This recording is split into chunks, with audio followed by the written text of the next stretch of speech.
శ్రీ సత్యసాయి జిల్లా బుక్కపట్నం మండలంలో చిరుత సంచారం కలకలం రేపుతోంది. కృష్ణాపురం, గోపాలపురం పరిసర ప్రాంతాల్లో చిరుత సంచారంతో స్థానికులు తీవ్రమైన భయాందోళనకు గురవుతున్నారు. వారం రోజుల వ్యవధిలోనే 2 సార్లు చిరుతపులి కనిపించడంతో ఆయా గ్రామాల ప్రజలు వణికిపోతున్నారు. గొర్రెలు, మేకల కాపరులు, రైతులు పొలాల్లోనికి వెళ్లాలంటేనే భయపడే పరిస్థితి. విస్తారంగా ఆరుతడి పంట సాగు చేసిన రైతులు చిరుత భయంతో పంటలకు నీరును అందించలేకపోతున్నామని ఆవేదన వ్యక్తం చేస్తున్నారు. ఒక్క చిరుత మాత్రమే సంచరిస్తోందా లేక 2 చిరుతలు ఉన్నాయా అనే అనుమానాలు కూడా సర్వత్రా వ్యక్తం చేస్తున్నారు.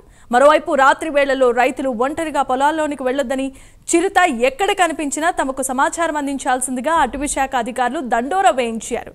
ఇదే అంశానికి సంబంధించిన మరిన్ని అప్డేట్స్ ను మా కరెస్పాండెంట్ నాగేంద్రనాథ్ రెడ్డి ఫోన్ ద్వారా అందిస్తారు. నాగేంద్రనాథ్.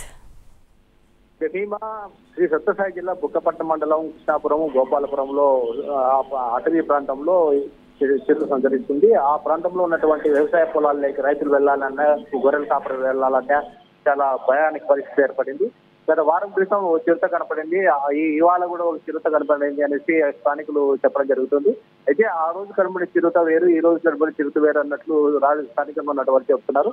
అయితే అటవీ శాఖ అధికారులకి ఈ విషయం చెప్పినప్పటికీ అటవీ శాఖ అధికారులు దండోర వేసి విడిచిపెడుతున్నారు తప్ప స్థానికంగా మేము ఉన్నటువంటి పొలాల్లోకి వెళ్లాలన్నా కూడా, ఉదయం పూట పొలాల్లోకి వెళ్లాలన్నా కూడా చాలా ఇబ్బందిగా ఉందనేసి రైతులు ఆవేదన వ్యక్తం చేస్తున్నారు. గొర్రెల కాపులు తాము ఇలాగే సంచరిస్తుంటే తమకు కానీ తమ జంతువులకు కానీ ఏవైతే ఉన్నాయో గొర్రెలు, మేకలు దానికి ప్రాణరక్షణ ఎవరు కానీ కల్పిస్తారు, ఇలాగే ఉంటే వాటికి మేత ఎలా వస్తుంది అనేసి అంటున్నారు. రైతులు మాత్రం మేము పంట పొలాలకు వెళ్ళకపోతే కనీసం నీళ్లు పెట్టాలి, ఇప్పుడు ఖచ్చితంగా నీరు పెట్టకపోతే వచ్చే పంటలు పూర్తిగా ఆగిపోతాయి, దానివల్ల చాలా లాస్ అవుతుందని చెప్పేసి వాళ్ళు ఆవేదన వ్యక్తం చేయడం జరుగుతుంది.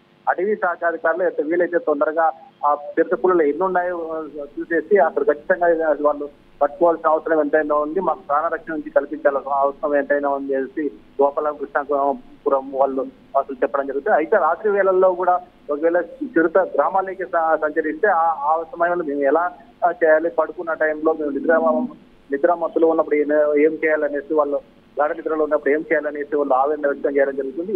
ఏదైతేనే బిక్కుమంటూ ఆ 2 గ్రామాల ప్రజలు బ్రతకాల్సిన పరిస్థితి ఏర్పడింది. ఇప్పటికైనా కూడా అటవీ శాఖ అధికారులు పూర్తిగా అటవీలో ఏవైతే గోపాలపురం, కృష్ణాపురం ఉందో ఈ మొత్తం వ్యవసాయ పొలాల్లో పూర్తిగా చూసి వాళ్ళు ఖచ్చితంగా చిరుతను బంధించాల్సిన అవసరం ఉంది, మాకు ఖచ్చితంగా ప్రాణరక్షణ కల్పించాల్సిన ఎంత అవసరం ఉందనేసి ఆ గ్రామస్తులు కోరడం జరుగుతుంది. Right, thanks for the updates Nagendranath.